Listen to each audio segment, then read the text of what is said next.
So good morning, everyone, and I appreciate very much the many greetings on the chat, and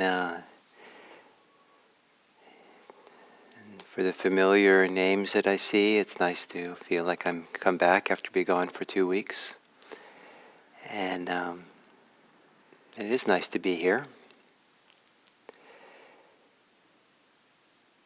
So for this guided meditation, I would like to evoke a quality, impulse, or that maybe isn't evoked that often in Buddhist practice, and that is a strong desire for practice, to do this practice. Often the reputation Buddhism has is sometimes as a caricature. It's about not having desires. The desires are bad and we should have no desires. We should let go of them. And that's not true. There are particular kinds of desires to be let go of, and other kinds of desires to live by, to engage in. And we undermine ourselves, we limit ourselves by not appreciating healthy desires that we have. And the desire to become free of suffering, the desire to let go of the ways in which other desires limit us and bring more suffering to us, the desire to overcome those doesn't have to be limiting, doesn't have to be a source of suffering. It's the movement out of suffering. We need to have it. And to have a strong desire, and learning how to have strong desire that's not stressful, that's easeful, that makes the heart sing and feels great. And yes, this is what I want to do. So to assume a meditation posture, and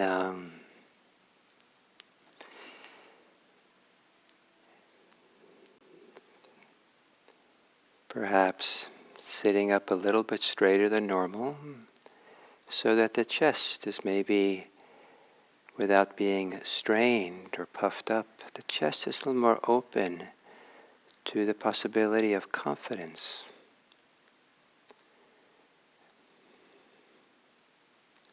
Being confident.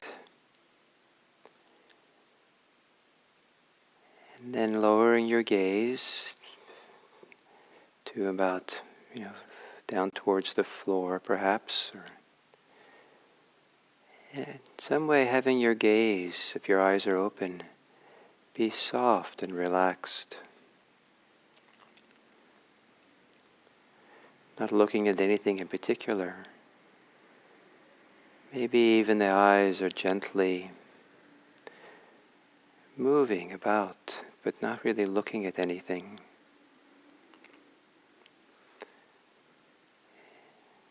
And then if it's comfortable, to gently close your eyes.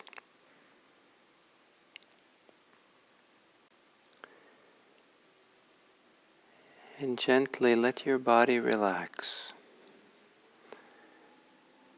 Almost as if there's an invitation from your body to release the holding that's throughout your body. Maybe in the micro muscles.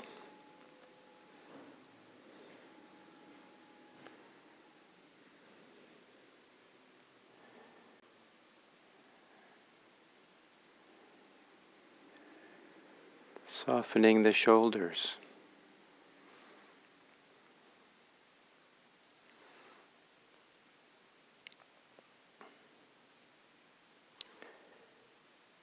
Softening the belly.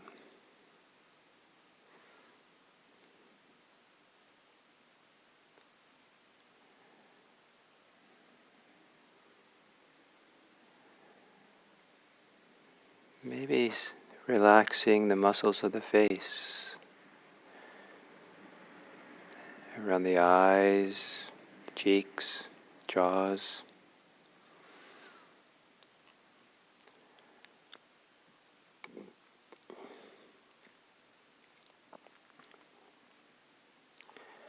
Maybe the area around your lips and your mouth can be more relaxed if you let your lips fall apart slightly.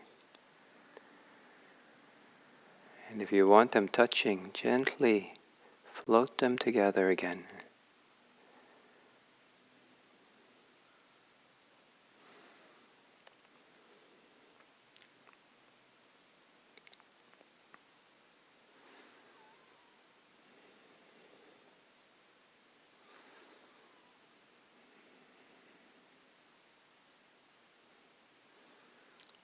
Taking a few long, slow, deep breaths.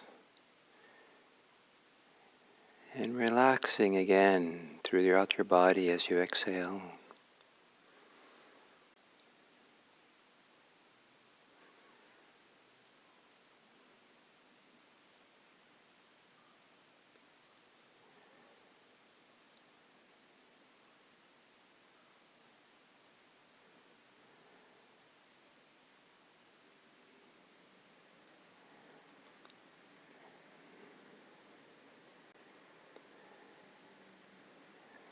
And then letting your breathing return to normal.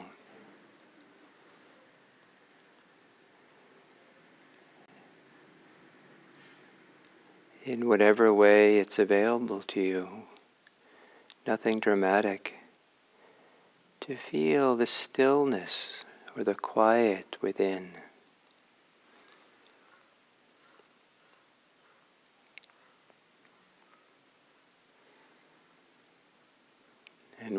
And within that stillness and quiet, say the word yes, Y-E-S.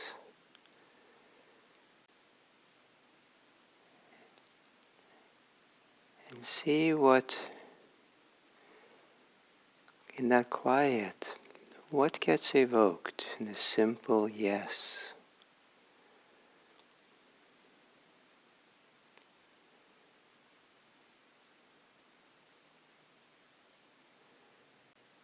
And then say again yes to this meditation period, to the practice of meditation now. Yes.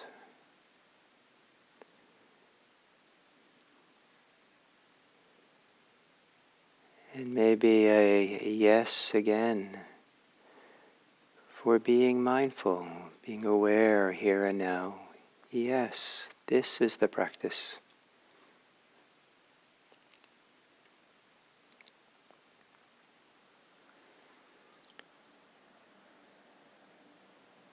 Perhaps yes that doesn't disturb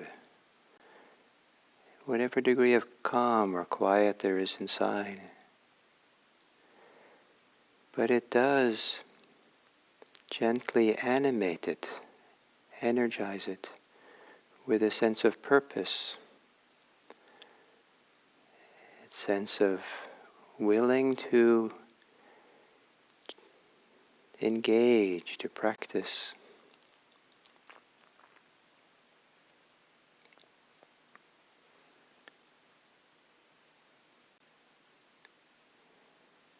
And then if you're going to be with your breathing during this sitting,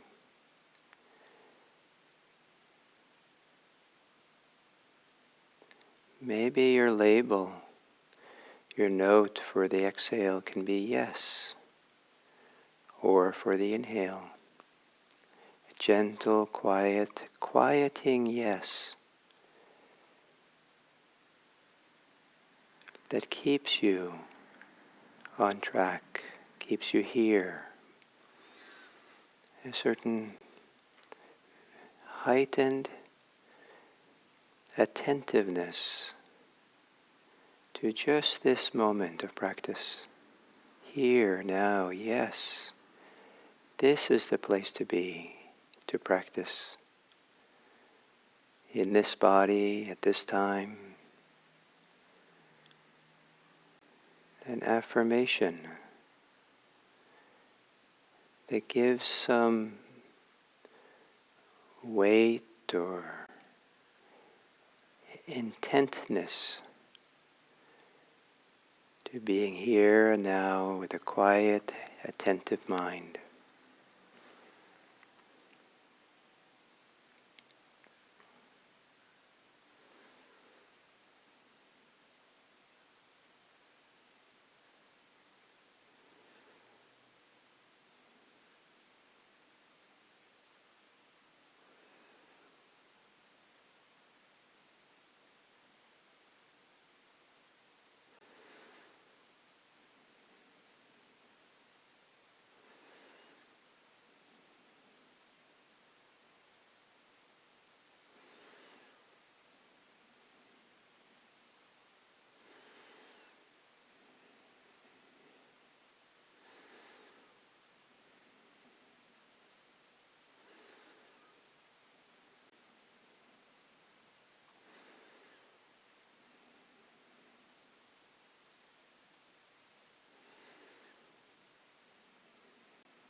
It is all too easy to say, maybe unconsciously, yes to a distracted mind.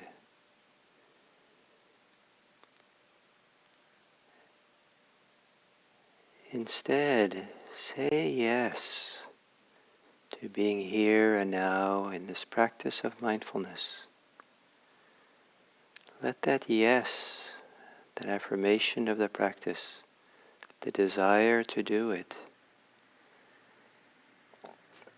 emerge, arise out of the depth of your being.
And then as we come to the end of this sitting,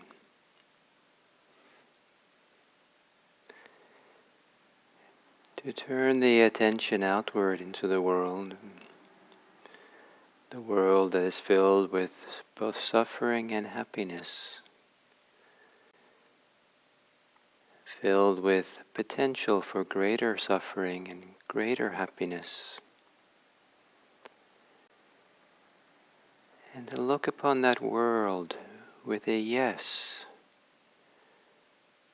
to meeting it, caring for it, valuing all the people and beings of this world.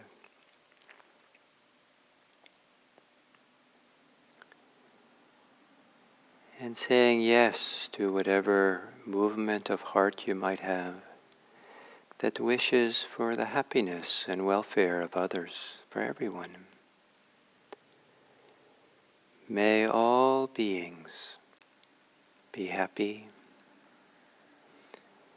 May all beings be safe. May all beings be peaceful. And may all beings be free.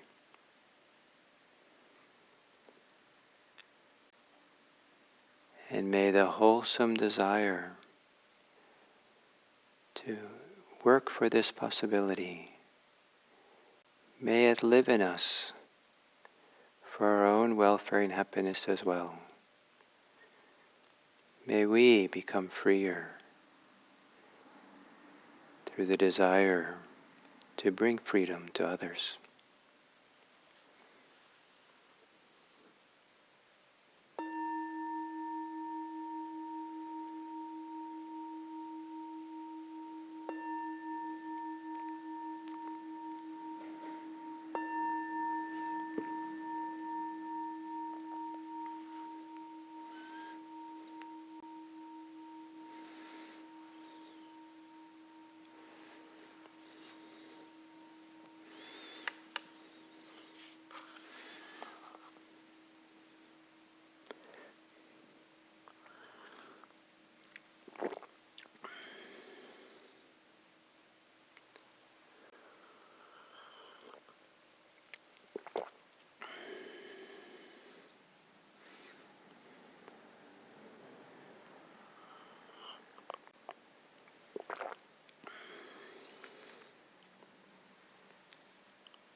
So hello everyone, and greetings on this beginning of the week.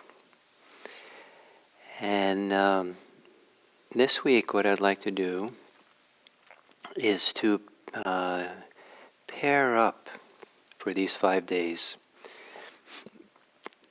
teachings about 5 things that tie us down, 5 things which bind us, with 5 things that untie us, which unbind us. And I think often this tradition of ours tends to have a lot of lists for things that are the attachments and the defilements and what brings us suffering. But to clearly link these to their opposite, that which moves in the other direction, I think will clarify some of what this Buddhist practice is about. So these 5 will be raga, dosa, moha, the moment I can't remember the Pali for the 4th, conceit and ditthi, views. And so these are sometimes translated into English. The first one is greed, but there's another word that's a better fit for greed, and the word raga is often translated into English as lust or passion. And then there's aversion or hostility, delusion, and conceit, and speculative views, being caught up in stories and opinions. And the opposite of those, because a variety of things, but ardency and determination is a kind of desire, healthy desire. Restraint and avoiding is a healthy kind of aversion in a sense. And instead of delusion, there is insight and understanding. Instead of conceit, there is a powerful form of confidence that we might almost say self-confidence. And then instead of the speculative views, being caught up in opinions and all that, there is a real understanding. So the first one, raga, pairing that up with ardency, with determination, perseverance, engagement, a desire to practice. And here we point out that there's often an assumption that Buddhism is critical of desires, that all desires are somehow wrong, and the problem of life is that we have desires, and the ending of desires is the whole point of all this. What we're ending is unhealthy desires. Desires which keep us limited, in bondage, caught up in themselves, and we're awakening within us desires for freedom, desires which are healthy and healing and beneficial, and that it not just simply awakening healthy desires, but also letting them become strong. A real sense of ardency, of ardor, of dedication, getting oriented and organized, like this is important, and really doing it. Putting some people, our life energy behind this. This is what we're doing, no question about it. And this difference between desires that bind us and desires which untie us, that free us, is such an important distinction. And that plays itself out in all 5 of these that we're going to talk about this week. That it's a distinction we want to learn to be wise about, to recognize. The distinction between that which brings strain, brings stress, brings despair, brings contraction, brings feel kind of limited and narrow, versus that which helps us to feel expansive and open and happy and free. And the narrowing, contracting does reinforce conceit. The tightening up, the inward focus of suffering that suffering brings is a birth of a certain kind of very tight kind of self-preoccupation. Whereas the expansive movement of the path, of the practice of possibility of freedom, tends to free us from excessive self-preoccupation, from this tightening around self. And with that, it gives room for there to emerge all kinds of wonderful qualities of heart, inner qualities of love, of compassion, love of freedom, love of truth, love of peace, all kinds of things that come that are freeing of self, freeing of the self-preoccupation. So on one hand, for today, we have a raga. And raga, as I said, is often translated as lust, sometimes as passion. And there is kama raga, which is the lust or the passion for the senses. And there's the lust for ditthi raga, the lust or the passion for views and stories. What it is a strong, intense form of compulsive desire.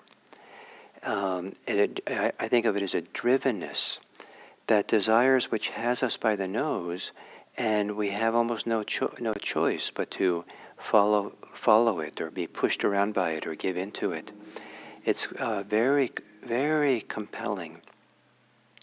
And so compulsive passion. So sometimes in modern English, the word passion is a very positive quality. And when it's used to translate Buddhist texts, it's really a strong, very strong, compulsive force where there's no freedom in it. A compulsivity that involves suffering, which is the original, I think, Latin meaning for the word passion. The passion of Christ was the suffering of Christ. And raga is one of the fundamental sources for suffering, for bondage. It is one of the ways that 3 poisons are listed. That raga is something which is poisonous, and so you might protest a little bit that, but you have to appreciate that the definition of whatever raga is that it's a poison. It's a it's something which hurts, something has barbs and thorns in it, that are often not seen because the promise of compulsive desires of different kinds, the promise is a promise of pleasure. It comes along with imaginations of pleasure and how wonderful it'll be and how much good it's going to do us. And so we're tricked sometimes by the imagination and by the future, what the possibilities are, so that we're not really present for the cost of these compulsive desires in the present moment. And but it becomes clearer and clearer, this kind of study, this kind of exploration, when we meditate. To argue about desires without meditating probably is not going to be very productive. But as we begin meditating and getting quieter and stiller, more mindful, then we start seeing the cost of what happens in our minds. And something that seemed fine in daily life, because we're not really that sensitive and as we go about daily life, we see that meditation is actually quite limiting. It's quite not only limiting, but it's quite undermining of ourselves, or brings a kind of stress and tension that is very different from calm, quiet meditation where the mind is open and relaxed and present. And so in meditation is a wonderful laboratory to see when the shortcomings of compulsion, shortcomings of passionate cravings and clingings, the passion for power, the passion for money, the passion for the lust for money, the lust for power. Exactly the English words we want to use to translate raga is not so clear. But the raga it's not something that goes away quickly. It's also something which slowly over time fades away. And one of the meanings of raga is a dye, and the movement of the practice is viraga, which is a fading of the dye. So fading of lust, of this drivenness. And how does it fade away? Well, partly by the opposite. There has to be a strong desire. And it's the desire for freedom can be as strong or stronger than any compulsive desire we have, provided that there is not compulsion in that. There's not tension or strain in that desire. The Buddha emphasized a lot of words for having strong desire for practice. Ardency, ardor. Sometimes it's translated into English the word striving, a word which really is resisted by Western English Dharma teachers. Even myself, I hesitate to use the word striving because English speakers will often feel tense from that and like straining if they're striving. It's almost synonymous with strain. But the determination, the perseverance, yes, a big yes. That's why I like the word yes, because it has this uplifting and opening quality. To practice with a yes, this is what I'm doing. I'm practicing on the path of freedom, practicing yes to be present here. And so we are allowed in Buddhist practice to have a strong dedication, strong devotion to the path of freedom. And which might mean that we give it a big priority in our life. We maybe clear the table, clear our lives of a lot of the things which distract from that. Some of them might be worthwhile in their own right, but we have, really an important thing to do, this path of freedom, and to feel that desire, to feel that awaken, and to heed it, to listen to it. Yes, this is what I'm going to do. And certainly that would be nice to make that yes as a counter to the ways in which desires limit us, constrict us, undermine us, drain us, or bring us immeasurable suffering of all kinds. to have another path and to feel the possibility of saying yes to it in a strong, determined way. This we're allowed to do in Buddhism. A message which some people don't hear.